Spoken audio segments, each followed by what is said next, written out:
Welcome, everybody. Thank you for joining us tonight at Open Office Hours with Cory Vance. That's me. So, Open Office Hours, the idea behind this is just to give you a no pressure, low pressure chance to get to know me and my guest, which I'll introduce in a minute here. Many financial advisors, they don't have a lot of time for folks with a smaller investment account. Um, or they don't really know what to do with small business owners because it's just not their wheelhouse. It's not where they're comfortable. And I've spent most of my adult life either working in or managing or owning and operating a small business. And so I'm very familiar in that space, in the space that you're in right now. And I have had $1 million+ budget over that time, up to 15 employees, up to 5 locations in 5 different cities. So I get a lot of the intricacies of managing the people and the physical locations and retail and customers and all the things that you deal with every day. And of course, I didn't do all of it perfectly. I learned a lot along the way, and I had some great successes too. But this isn't really about me. This is about my guest tonight. So I want to introduce her, um, Shama Yunus-Joynt. I hope I pronounced that correctly. Correct me if I'm wrong. You did. She's an HR consultant who specializes in small to medium businesses. She has over 20 years of people management experience and strives to provide business owners with HR support that is relevant, accessible, and affordable. Shama's company, Trestle Management, positions itself in service of small business owners and entrepreneurs like you who recognizes your struggles, your triumphs, and everything in between. Welcome to Open Office Hours, Shama. Hey, thanks for having me, Cory. You're very welcome. And so 20 years, that's a long time. I'm sure like myself, you've learned a lot and you've had lots of successes too in that time. But if we can go back a little bit before that, what sort of led you to get into HR? It's not something that a lot of people are expert at. So what was your journey to get to that point? Yeah, great question. Didn't go to school to become an HR consultant. I actually have a psychology degree and I have a background in crisis intervention, which actually comes in great handy for small business owners. So I I'm find sure. so it's a useful skill. I had a lot of positions, government positions, a lot of customer service stuff. And then I also worked for small business owners. My family had, small businesses through the years. And so I found that in any business that I would participate in, I'd kind of be in and out, especially with family businesses. I would always end up taking over is the admin piece. So I learned how to do payroll really early and those types of things. So all of the people processes. And then a number of years ago, I was working in a business that was Calgary based that expanded into, it was a family owned business. And it expanded into 2 other cities. And one of those cities was in another province. Mm. And so what occurred to me was that I needed to learn about employment standards. I needed to learn about the differences between the 2 provinces, just for payroll and then, other types of compliance things. And so I began to research all of these things. I mean, you can, learn a lot of stuff off of the internet. It takes a little Sure. bit of time, but so I basically taught myself HR and I built the HR department for this company that expanded rapidly from, 10 employees to about 45 in a very short period of time. And so there needed to be processes put in place and, risks that were greater that needed to be managed, et cetera, et cetera. So I learned pretty much hands-on and it was fantastic. It was the best way to learn. And then once I was done building that HR department, getting it ready and having it run as a good, well-oiled machine, I thought, oh, I want to go into corporate HR now and learn what that's all about. And so I transitioned into working in corporate HR, which is where I learned all of my trade, all of the tools of my trade, much, much bigger responsibilities, client groups of over 320 locations and all that stuff. So I did that for a number of years, and really liked it. And I guess 6 years ago now, I decided to go out on my own as a consultant. So it's interesting you say that, you weren't formally trained, you didn't go to school to be an HR specialist. That's probably why, to be honest with you, that's probably why, I think we get along so well, because, as well, why I wanted to bring you on to Open Office Hours, because, when I had my business for 15 years, I ran, owned and operated a business, as I mentioned. My greatest challenge was with managing my staff, and I had a corporate lawyer, had a corporate accountant, but I was fluctuated between 2 and 12 or 15 staff, right? So I didn't have an HR department. I couldn't afford an HR specialist on staff. So so where I did reach out to HR people who were formally trained, I had a really hard time sort of meshing with them and kind of gelling with them, but you didn't go that route, so that's like I say, that's probably why we get along so well. But also it's why I wanted to, like I said, to bring you on, because I think a lot of small business owners, people that are watching tonight or whenever they're watching the recording, I'm guessing I think I'm normal, so they're probably like me. They probably struggle with that too, right? With finding an HR person who can understand them as an owner, but also is relatable and can handle all the things that they need help with. So so that's why it's important for me to introduce you to to my my audience here and to my clients. So so you so you mentioned quite a bit of different experiences there. So what is it about small business owners in particular? I know your family had some small businesses, but is there something about small businesses and small business owners in particular that has drawn you to this particular part of the HR world? Yeah, I love that question, because I think that's where I have a lot of thoughts and I have a lot of passion around it. I think that the biggest difference is just the amount of money that's available, right? So corporate HR, operates in an environment where there's deeper pockets. There's room for mistakes if they're made. It's not always good to make mistakes, but there's deeper pockets and the survivability and all of those things. That is just a different scale with a corporation. With a small business, there's so much more risk in terms of, what, you can't afford a single customer complaint, and if you do get one, it can really hurt you. Mhm.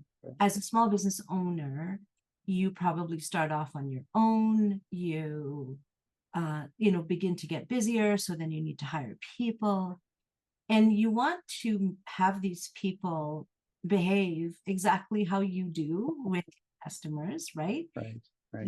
You need them to own the business without participating in the profit and loss. Like, let's be honest, that's what Sure.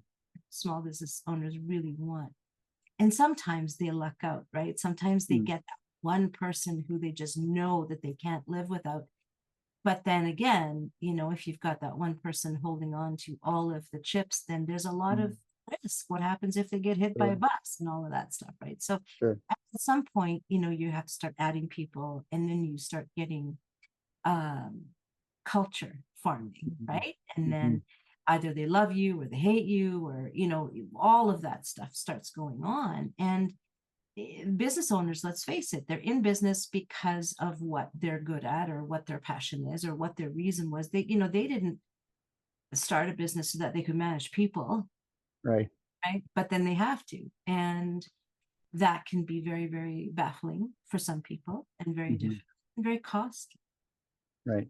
So what you said about not being able to find an HR consultant to gel with, I think that is a really big problem for small to medium business owners, because most HR consultants have that corporate background, like I do, but they then don't understand how to scale that down. So when you introduced me, I said that you said that, you know, my company provides what is it, relevant, Yeah. accessible, and affordable HR. Those are things that you won't find with every HR consultant. So it may not be relevant to the scale of your business. So a lot of different corporate processes just don't apply. So why bother with them? We don't need to be that fancy. We need to do with what we've got in front of us and the objectives that we need to reach. So, you know, I got to scale that part down. So it's got to be relevant. And then affordable is important because no one's got those deep pockets. So it's got to make sense for what you pay. And finally, it needs to be accessible. So try to find an HR consultant. How do you do that? And then find somebody. Is it somebody that is going to understand you, or they're going to charge you an arm and a leg, and on and on and on it goes. Typically what I find is that people call me when they have a huge problem on their hands. They're facing, you know, a lawsuit, or there's an employee that's costing them money, or there's some crisis. And so, you know, I help them out with that crisis, but the immediate next question I ask them is, how did we get here? What happened? You know, let's kind of get into that and see how we can avoid this in the future, right? And so then that relationship is born, and I love it. I love partnering with small business owners, because everything is right there. It's right there. The immediate impact of a decision can be right there, and I love that about small business, where, you know, corporations, there's this huge machinery, and you don't always see cause and effect, right? Sure. Yeah. Sure.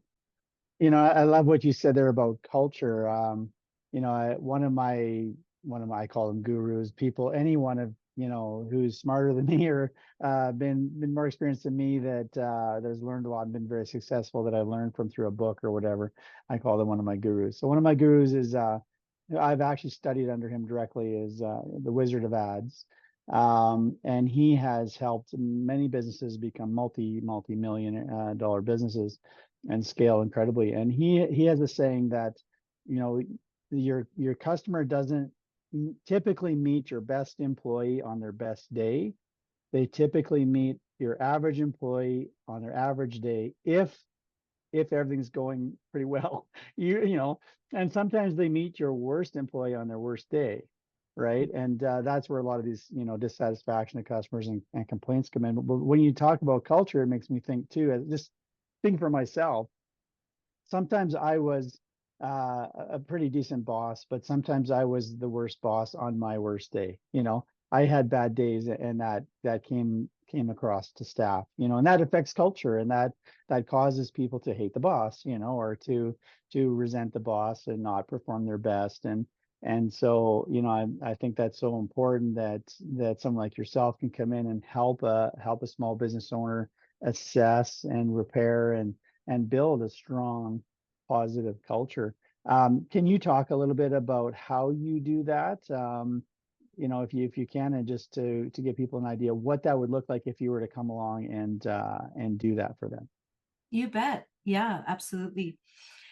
The thing about culture is that it's going to develop one way or the other, right? When you have people together, right? There's energy, you know, there's how people interact, and the personalities that are there, the type of business that there is, et cetera, et cetera. There's a million things, and we're all human.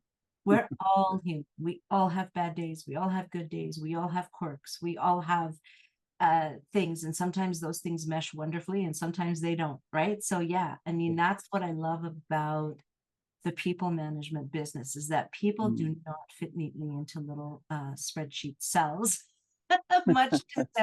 much to the chagrin of many a business owner, because that's what I want them to be, but that just doesn't happen. It doesn't pan out that way.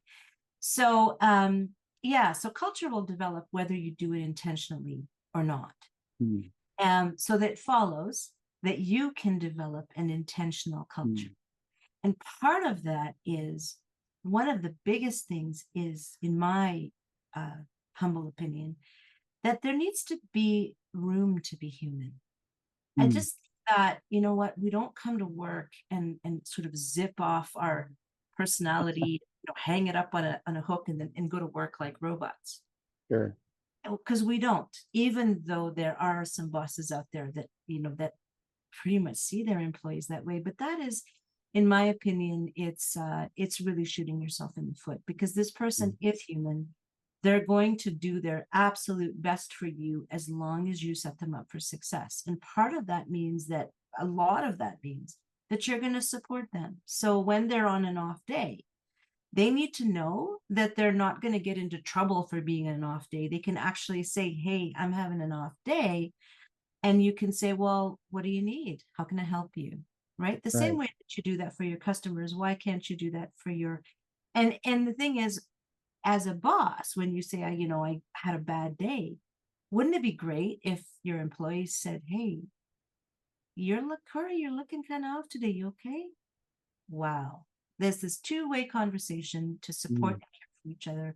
And that is about an environment of just being decent and caring for each other. So how I do that is, there's two different things. One is, there needs to be some rules and regulations, some consistency in place, right? So most people who have businesses, who have employees, basically know how to pay their people because they have to, but they don't do much else, right? They likely don't have an employee handbook, or, policy manual, or where does it say that, this is against the law, the rules, or, those types of things. Like, they're pretty much handling them as they come up.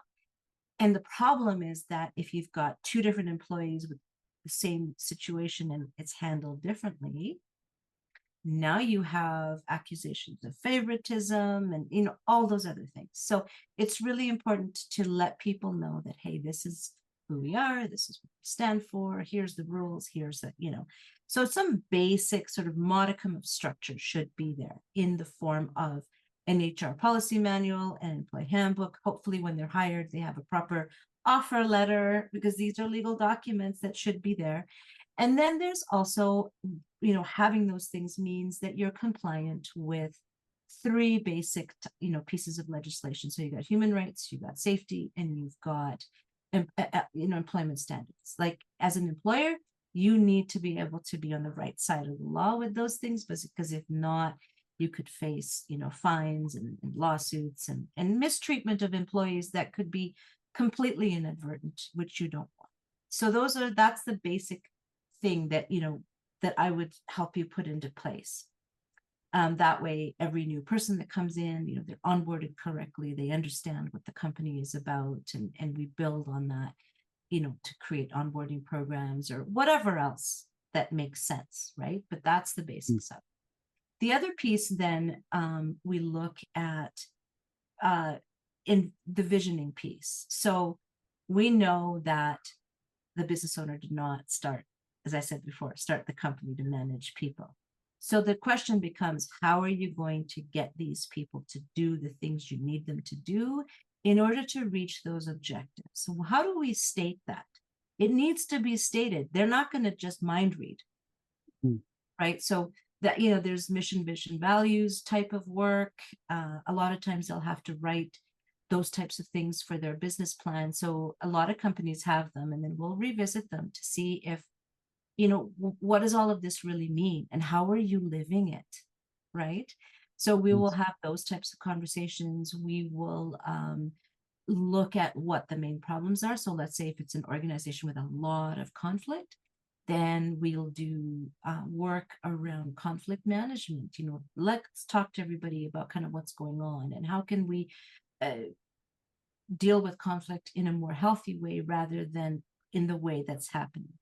If there's a lot of turnover where they can't keep employees, why are people quitting all of the time? So looking at that and understanding why they're not able to retain people, why are they not able to find good people, right? So there's so many different aspects of this. It really is a round 360-degree kind of thing, from the time you hire the employee to the time they leave. There is all this stuff, and performance management is huge.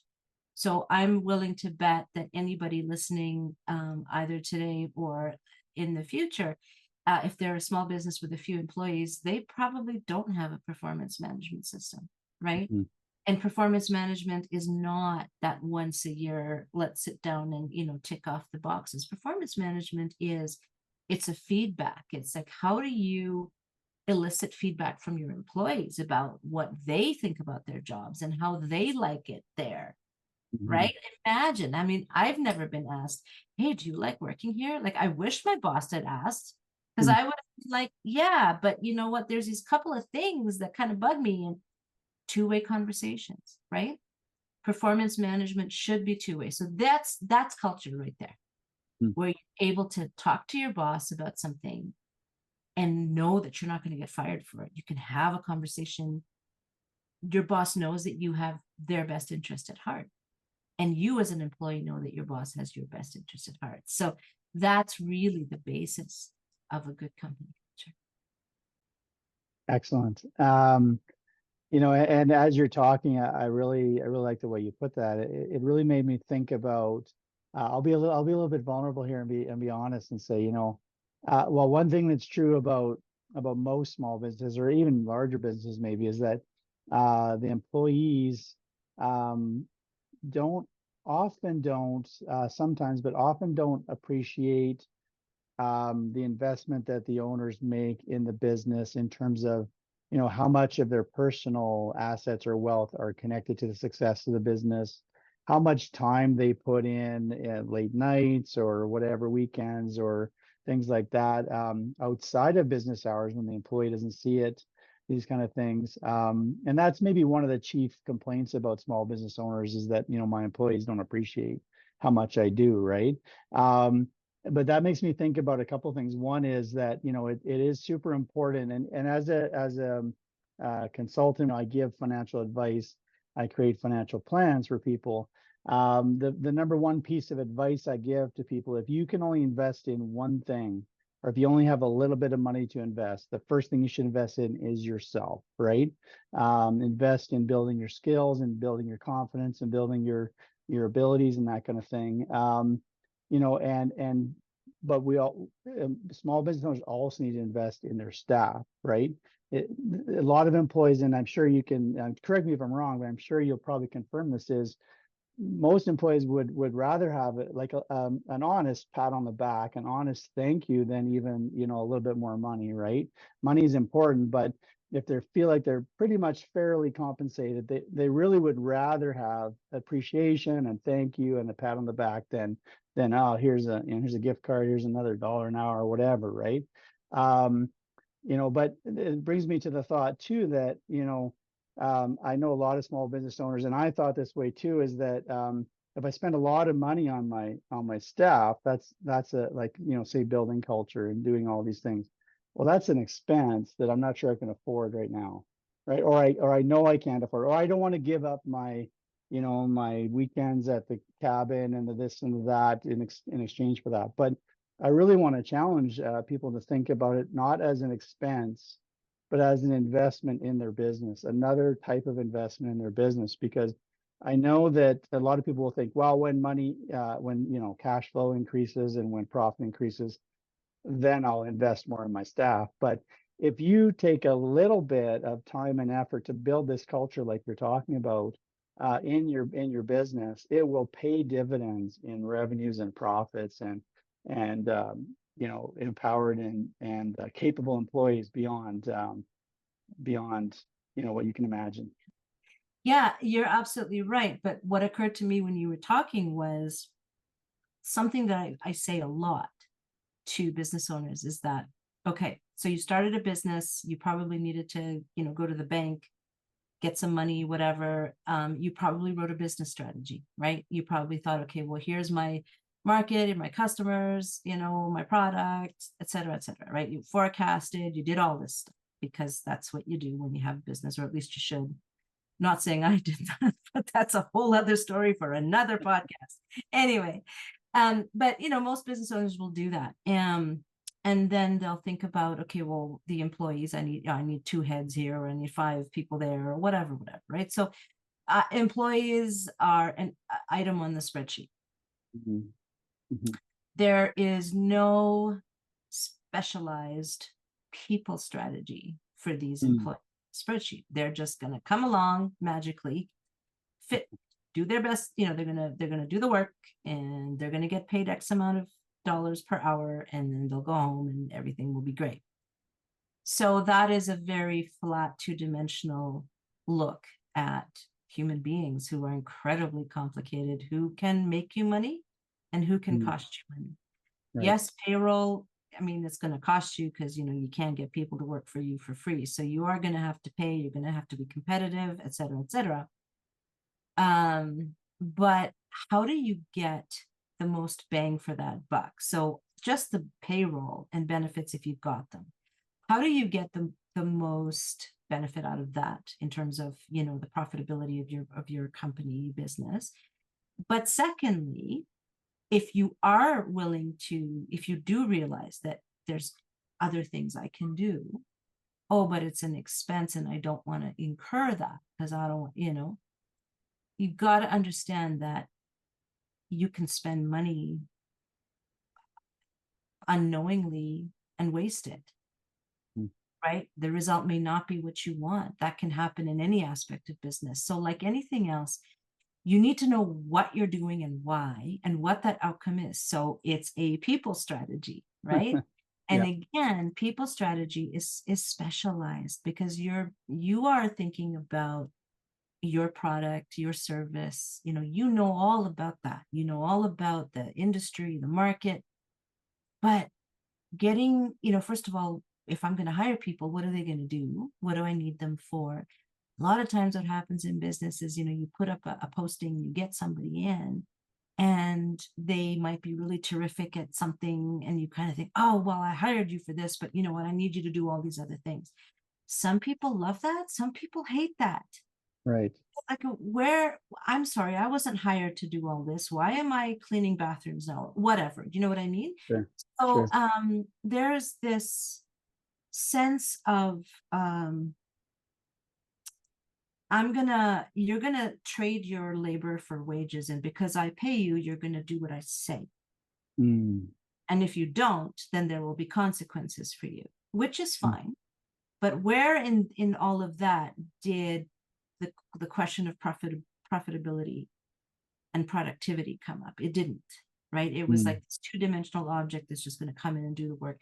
So people strategy is about, okay, first of all, what is the job, and why is the job? What is the function of the job? Is this the best type of structure for this job? I actually want that. So maybe I shouldn't be hiring that. I should be hiring somebody to do that. So that sort of thing. Then understanding, what is this person look like? What are their skills? What are their attributes? What kind of personality do you like? So that's that recruitment piece. So you find that person, you put them in place. And then once you get them, how well did you welcome them? How well Mm. did you make them feel like, hey, we're real happy to, have you. Let's just, we're going to train you how to do this. You know what? You made a mistake. It's okay. We're not going to bang you over the head for it. We're going to teach you how to do it better, et cetera, et cetera, et cetera. So how you welcome that person in, how you manage their performance. And at the end of the day, that is what is going to make it or break it for your business. Sure. Because if they love you and what they do, and they love the customers and whatever else it is to love, and I'm Mhm. using the word love because we are, as humans, we do have love and belonging needs, which are second only to Mm. security. I'm thinking Mm. Maslow's hierarchy now. Sure. So Sure. love and belonging doesn't just happen at home. It happens at work too, where, you know what, I love the people I work with. That boss, that Cory, what a great guy. Like, he Mm. totally did this for me, whatever, right? Mhm. But Sure. sometimes owners get really confused, and they think, oh yeah, I just have to give and give and give, and they're just going to take and take and take. And that's not it at all. Mhm. That's not it at all. If you are giving, giving, giving without getting anything back, there's something wrong with what you're doing and how you're giving, and you're not reading your audience. Right. So if you're not reading your audience as well, don't blame them for not reacting the way that you need them to. And Right. that's where people strategy comes in. For sure. And, it makes me think too, as as you're saying that back to what I said earlier about employees not understanding bosses, that may be one of the chief complaints about employees is they don't get me, right? And for a lot of entrepreneurs, a lot of small business owners, many of them came from other careers and from other businesses or from government or whatever, and went off on to do this venture. Um, but many of them haven't been through the rigorous and painful and stressful, job application processes.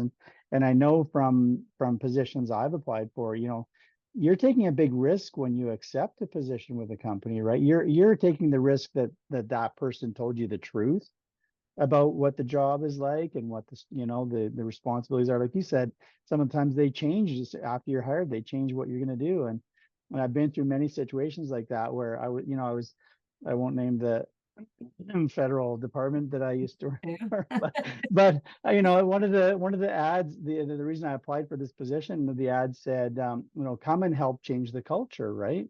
And I thought, oh, that'd be amazing if I could be a part of helping change the culture of this organization, right? Even if it was just a department or whatever, right? Well, after a number of years, it became clear to me nobody but me and a couple other people had any intention of changing the culture. So, that was years of banging my head against the wall and a lot of frustration.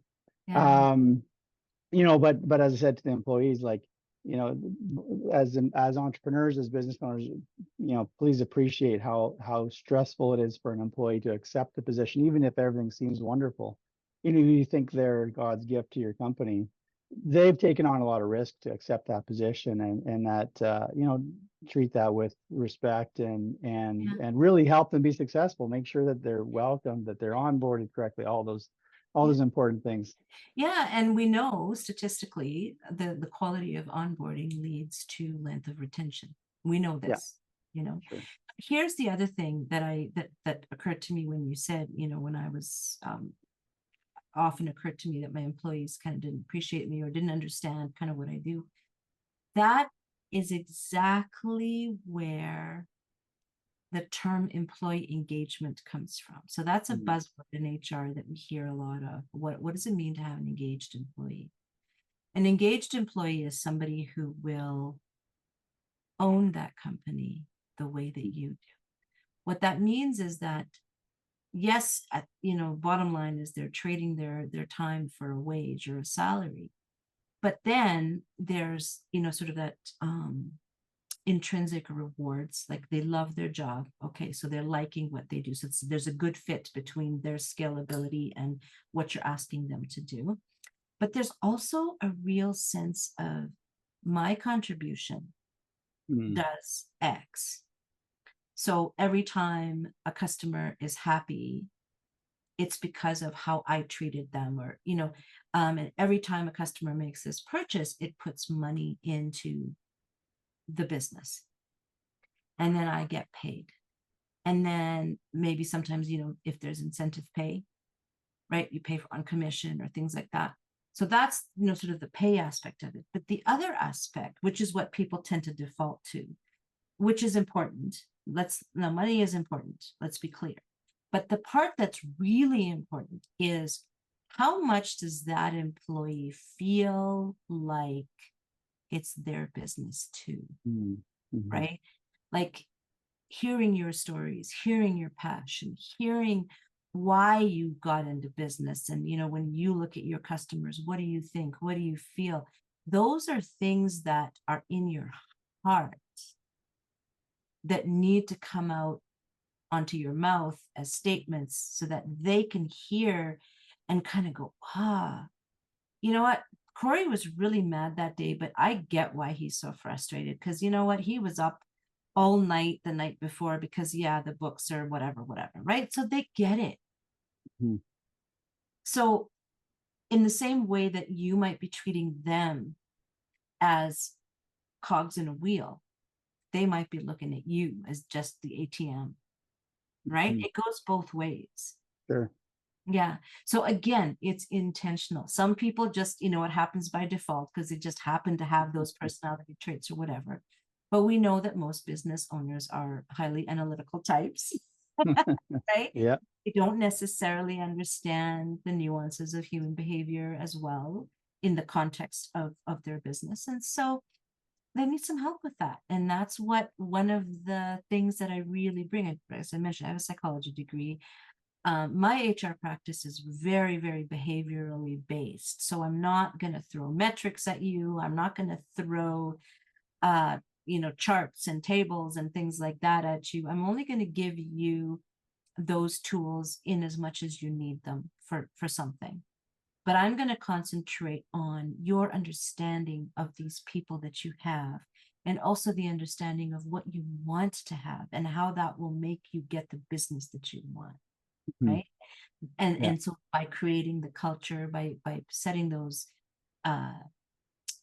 creating that environment, creating the conditions for success as you define it. Right. Excellent. And yeah, so you mentioned a couple things. I just want to touch on this since there's almost as a half a summary. You talked about how you help small business owners develop culture, and that's really critical.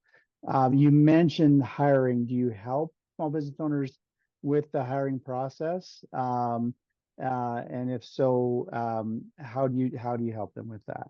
Or if Yeah. not, So what else? Yeah. yeah, so great question. Because in small business, one of the first things when I first started on my own, everybody was like, "Oh, can you find me people? Can you find me people?" And I thought, okay, yeah, I can. But there are a lot of great recruiters out there, and there's a lot of recruiters who recruit for small business, and there's a lot of great platforms out there. So in answer to your question, no, I'm not a recruitment specialist because it's a specialized role. It's time consuming. It's very focused in on, it's a sales role in terms of, okay, client, so you're looking for X, Y, and Z. So let's look at the market, let's create the posting, let's interview, people, let's sell the company, all of that. So I don't do that work. What I Yeah. will do though, what I will do is I will do a staffing review or a plan, or if somebody says, hey, I need to hire 2 people because I'm just run off my feet or whatever. So I will have the conversation with them to get them to sort out, okay, what makes sense here? What is it that you need to happen? And let's make sure that those things are aligned with your future growth, with your budget, with, I don't do, budgets per se, but getting them to think about all of the different, the sustainability of that. And Okay. then I'll help them create a job profile. And then they can, and if they want me to, I can create even a job posting, and then they can give that to a recruiter to do, or they can work with a recruiter to do that piece. But I kind of help them get in the right mindset so that their recruiting efforts are successful, because the recruiter is only going to give them whatever they ask for. So I got to make Right. sure they're asking for the right things and have realistic expectations. The recruiter will do a lot of that work in terms of, here's the market, here's what the pay should be, those types of things, because so we work in tandem. It's just that I really focus my efforts on retention. So once they get in the company, what do we do with them? So that's why I don't do recruitment, because that is a full-time job in itself. Yeah. Excellent. No problem. No judgment there. I just wanted to clarify because Yeah. that is something that a lot of the viewers are going to wonder about. Um, so what else you mentioned? I just want to go back to the introduction I gave on you. We talked about relevant support for small business owners and being accessible. Yeah. I have one question on that. What do you mean by being accessible to small business owners? And then after that, I want to discuss. You talked about I introduced you as being affordable. What does affordable mean to you, and how does that look like for the small business owner? Do you have certain packages, or like we'll just talk about that a little bit. So first of all, if we can talk about how you're accessible to small business owners. Absolutely. That to me was really important because I found being part of, networking groups with other small businesses, one of the things I found was that that the small business market is so underserviced Mm. when it comes to HR. HR is really one of those nasty corporate terms that are expensive, and it's like, meh, but it doesn't mean that they don't run into problems, right? So wouldn't it be great if you had any problem, whatever, with your employee, whether it's, they're calling in sick a lot, I got a WCB issue because they got hurt at work, or they're stealing, or whatever, right? Whatever is going on, wouldn't it be great if you could just be like, hey, Shama, I need some help. And Shama says, lay it on me. What do you need? Right? Um, they don't have a go-to like that, right? So what I'm doing is I'm providing accessible accessible service. So it's the most popular way to go is a 3-hour prepaid package. I will bill in 15-minute increments, and it doesn't expire. So I'm in the midst of launching a new website. It's coming up in the next month or so, but you'll be able to sign on, get your own sort of portal, and you'll be able to, so this is not a subscription. It's not it's a if you want to type of thing. So, you could sort of pay for 3 hours in advance, and you had a question, you just fire me off an email. You will get an answer within, a certain time frame, depending how urgent it is, about what you need to do here. And then if it ends up being something bigger, then, I can let you know that, okay, you know what, we need to have a little bit of a bigger talk on this. And, is this the direction that you want to go? So this way people can get some great value. They can get their questions answered on the fly. Something bad happens, and they don't know what the answer is. Rather than searching the net, just, have a partner that you can call. I want to be that person for small business owners. I want my company, if I'm not available, then there's somebody, a clone of Sure. me, the same sort of philosophies and the same skill set to help them through. Like I said, I get a lot of people hiring me because they have an employee that they need to fire, Right. and they're like, yeah, can you, I need to get rid of this person, what do I do? And that there's so much more to that story. Like, what happened? Sometimes, every once in a while you do get that nightmare employee, absolutely. But I'm gonna say, in all my years of experience, what I have seen is that those nightmare employees are created. Mhm. Yeah, sometimes you inherit them, you get them, but most of that stuff is created and could be avoided. Mhm. Yeah, because Interesting. people are Yeah. not full two-dimensional objects, right? Yeah, for sure. Right. So they get access to you through the portal on your website. Is that they put in a question, you call them back, you email them? How does that interaction work? And if it is by email or that sort of thing, is there an option for them to pick up the phone and call you and say, hey, here's what I'm dealing with? Yeah, so at the moment it's going to be through like a contact form, just so that I can handle. I mean, I hope that it becomes busy enough that I, can hire some people, put them in whose sole job it would be to answer those questions. But in the beginning, I think it will be, for now, it's going to be a contact form, but one that is monitored consistently. I will be setting, they'll be able to say this is immediate rush, as opposed to this can wait till, the next business day kind of thing, right? So people can specify what they need, and then I will respond accordingly. And if it's a rush, I'll pick up the phone and be, hey, what's going on, right? Because I'm not Sure. going to just go back and forth on email because it sounds like this is a developing situation and you need help right away. So it is very much like having somebody on call. It's just that they're not in, I'm not in the office, but I'm there within a reasonable amount of time to get you what you need and appropriate to what you need. So if it's it could be something that can wait till next week, and I'm not going to take that long, but you know what, you get what I'm saying. Sure. Yeah. Yeah. Excellent.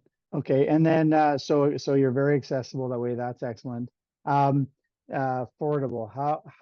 So you probably have different, packages or different levels of, you mentioned the 3 hour prepaid. Do you have, any other options or how does, like if someone wants more, a higher level of service, for example, or what are your options there? Currently I offer 3 different packages. Okay. Okay. So I'm just kind of looking over here to kind of let Okay. you know what this Mhm. is. The first one, it's called the connection package, and it's a 3 hour package, which I am offering it for $399. That is valued at over 500, but because I'm wanting to really say, hey, I want to be your partner, let's uh, connect, and whatever you need, it might only be 15 minutes of my time. That's all I'll bill you for. Maybe it's a half an hour, et cetera, et cetera. So the connection package is just meant to be get to know and as needed kind of thing. Then there's the Trestle package, which is 10 hours, and that's valued that's $999. It's 10 hours of time. That one is valued at $1,750. So that, again, I'm giving you a really good deal on that one. That one would be for a company that, let's say, you've got a few employees, that there's a bunch of things that you would like to address, and you figure that it's going to be more than the 3 hours, and you'd like to have some hours in the bank for later as things as they come up, because you're going to need some help. So the Trestle package is really good for that one. It's a 10 hour, and it's $1,000, but I said a lot can be done in 10 hours. Sure.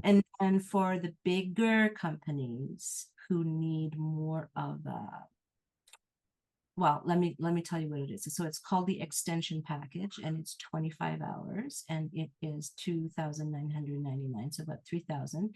That one will include an on-site visit, a systems audit, and implementation support. So let's say that there's things that I come in and meet you and meet the people.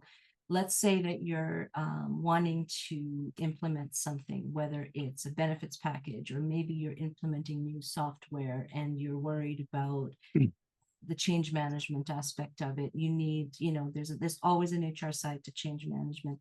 By the way, by way of resume, I'm also a certified change management practitioner. So whenever we do put things in place, like let's say there's a new policy manual now that all these rules and regulations, and showing them to people and getting them to understand why it's there, and how it benefits them, kind of thing, right?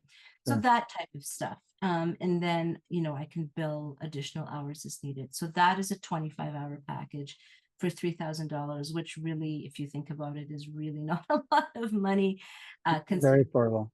to get. Yeah. So this is, again, 3 different levels, and the relationship is the most important thing. Mhm. Once I meet you, they meet me, you meet me, we understand each other, I understand your business, what I can do, and then you get that sense of comfort. You know what? No question is too small. I can just fire this away, and she'll help me with that. So just to really have that little bit of support. And then the website itself will have a bunch of, I'm going to have a blog, and there's going to be lots of government resources and a lot of things on there. So there'll be like a hub of information as well. Excellent. Which is coming. So I'm really, really excited. I think it's something that will be very useful to small business owners in Alberta to start. So yeah, I'm excited, and fingers crossed. Excellent.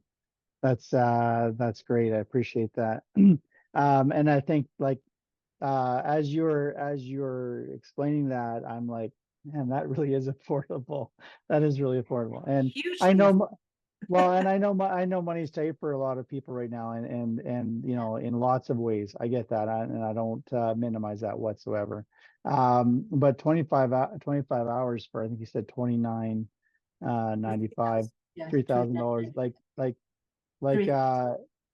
yeah, a small business can go through $3,000 in no time, like especially when it comes to hiring specialists and experts. And so, yeah, that's a tremendous value. Um, I so just what want I'd, to add that small business owners never value their time.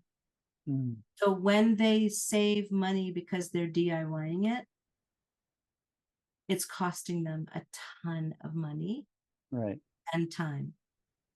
mhm, So it's like, and that's the thing about HR is that there's no government rule that says you have to pay HR people. And so that's why they'll DIY.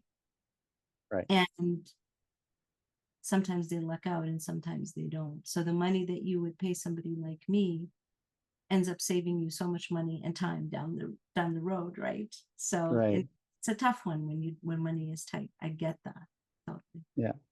And I don't want to be misunderstood here, but you know that can happen. But you know, it just reminds me of the old saying for lawyers, you know, the lawyer who defends himself, you know, has a fool for a client. And I'm not trying to call anyone a fool, but there is a certain wisdom, is what I'm trying to say, to, you know, rather than thinking, well, I'll just figure this out myself. You know, I'll stay up a couple nights or whatever. It is so costly beyond, in many different ways.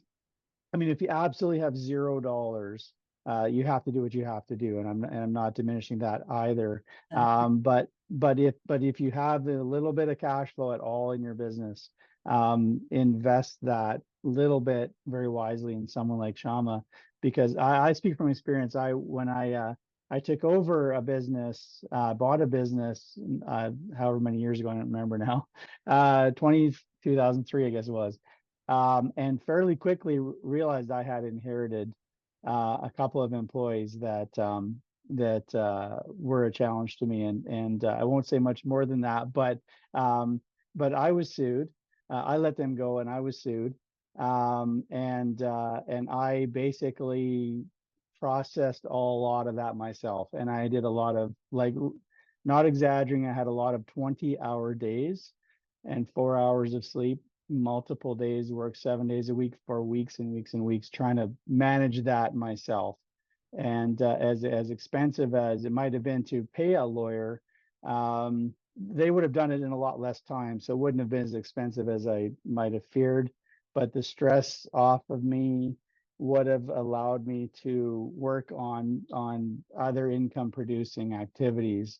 And so, you know, just from my, again, being a little bit vulnerable, I encourage people not to underestimate the value of hiring someone like yourself, who really can be, you know, save the day, in terms of taking something very frustrating and stressful off of their plate, and giving them some free headspace and time and life space to do other things, and maintain their family, and not lose their cool with an employee and these sorts of things. So, yeah, it really is super valuable to have an expert like you in their corner, and I hope lots of people you know, will you know, make use of your availability here. So, and speaking of which, we're not quite at the end, but we're getting close. I just want to give you a chance. Um, just want to point out your contact information is there on your screen behind you there.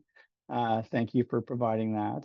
I want to encourage people to take advantage of that, and get a hold of you, and just see if you're a good fit. You know, I'm not a good fit for everybody. You're not a good fit for everybody, but we don't know until we call, right?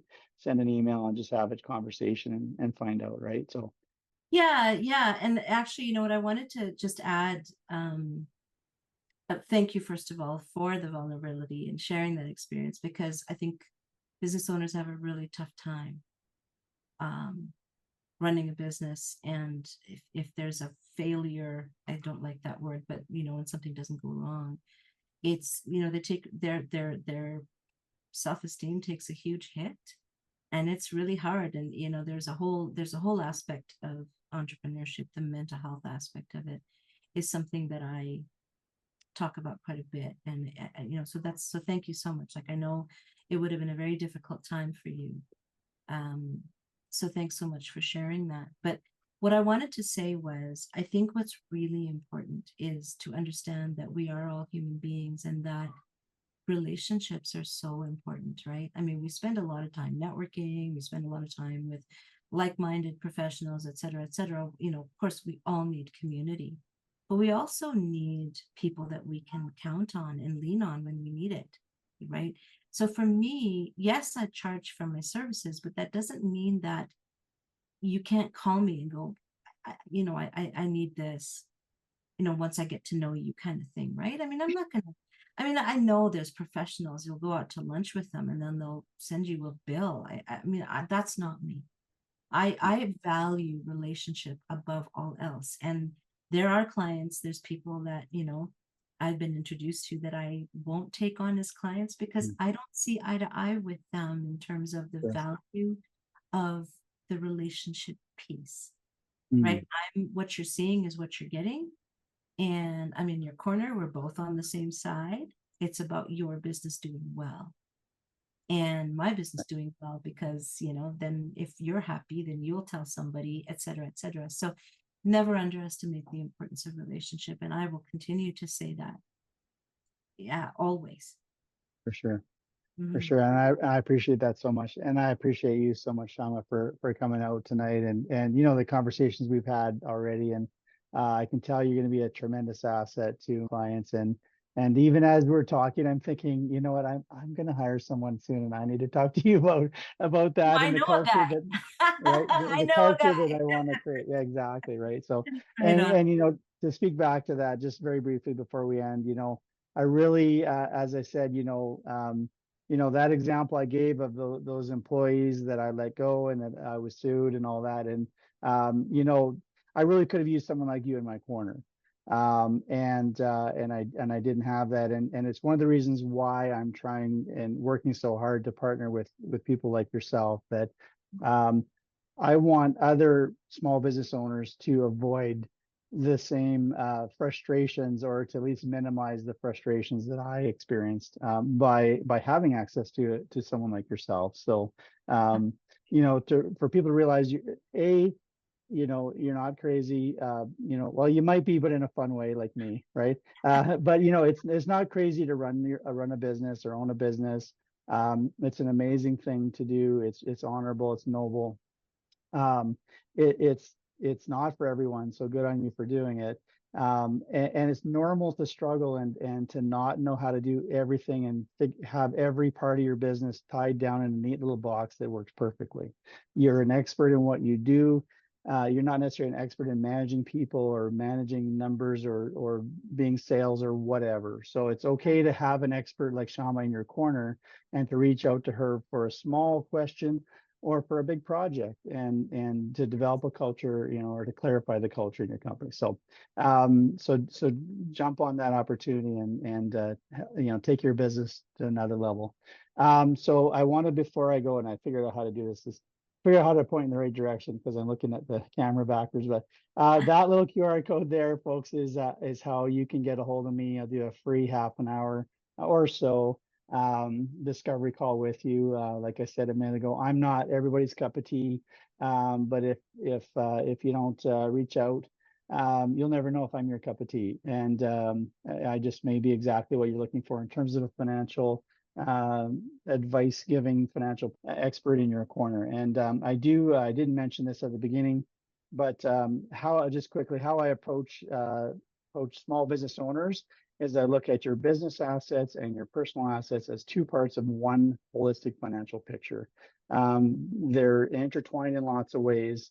And you can use each of them to play off of each other and grow your entire wealth picture a lot faster and a lot safer, with the right guidance. So I hope to be the person that helps guide you through that. So We run a couple minutes over, a minute over our hour tonight. I just want to again thank you, Shama, for coming out, for all the advice you gave, and um, for the relevant advice you gave, that for the accessibility that you offer, and for the super affordable options that you give to people. And I look forward to working with you into the future. Awesome. Thanks so much for having me, Cory. All right, cheers. Have a good night.